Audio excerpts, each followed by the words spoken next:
ప్రభువుకు స్తోత్రము కలుగునుగాక.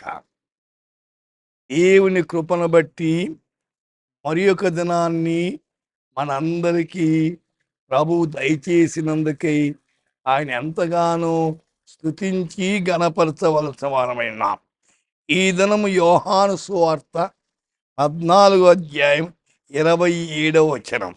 జాన్ 14:27.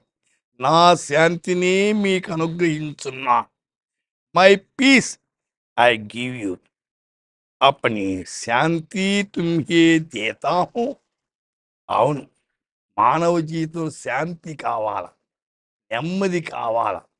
ఎన్నో కుటుంబాల్లో శాంతి లేదు, నెమ్మది లేదు, దుఃఖం, విచారం, శోధన నువ్వు మునిగిపోతున్నారు.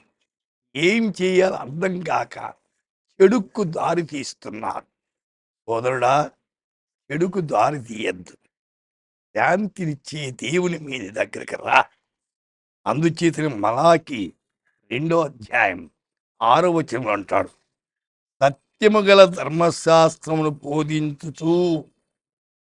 సత్యము యేసయ్య, సత్యము దేవుని వాక్యం.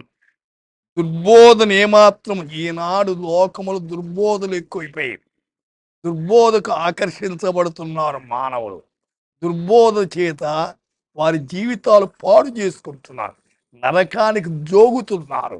పరలోకం వైపు వెళ్ళవలసిన వారు అయితే నరకానికి దగ్గరవుతున్నారు. అయితే దుర్బోధకు లోబడద్దు.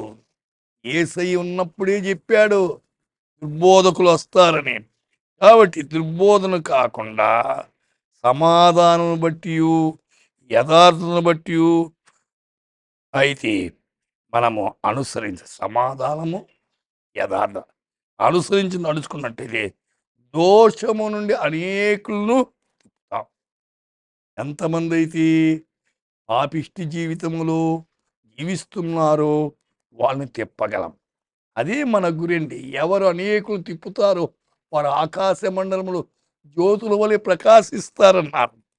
లూకా 2:14లో ఆయనకిష్టులైన మనుష్యులకు, దేవునికి ఇష్టంగా అమ్మకు కాదు, నాన్నకు కాదు, అన్నకు కాదు, అయితే దేవునికి నిన్ను పుట్టించినోడు, నిన్ను కాపాడుతున్నవాడు, దినదినం పోషిస్తున్నవాడు, ప్రతి ఆపదను తప్పిస్తున్నవాడు ఆయనకు లోబడ.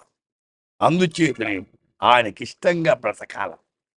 అయితే ఇష్టంగా బ్రతుకుతారు. భూమి మీద సమాధానమును కలుగునుగాక అని దేవునికి స్తోత్రములు. అయితే ఎప్పుడైతే మనము దేవునికి ఇష్టంగా బ్రతుకుతామో మనలో సమాధానం ఉంటుంది, నెమ్మది ఉంటుంది, అసమాధానం తొలగిపోతుంది. సోదరి, సోదరుడా, నెమ్మది కావాలా? ఆయనకి ఇష్టంగా బ్రతుకు. ప్రార్థన చేసుకుందాం.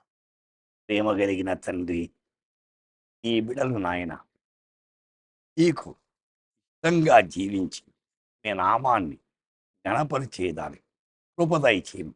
ప్రతి ఆటంకాన్ని తొలగించమని యేసు నామమున ప్రార్థిస్తున్నాము తండ్రి. ఆమేన్.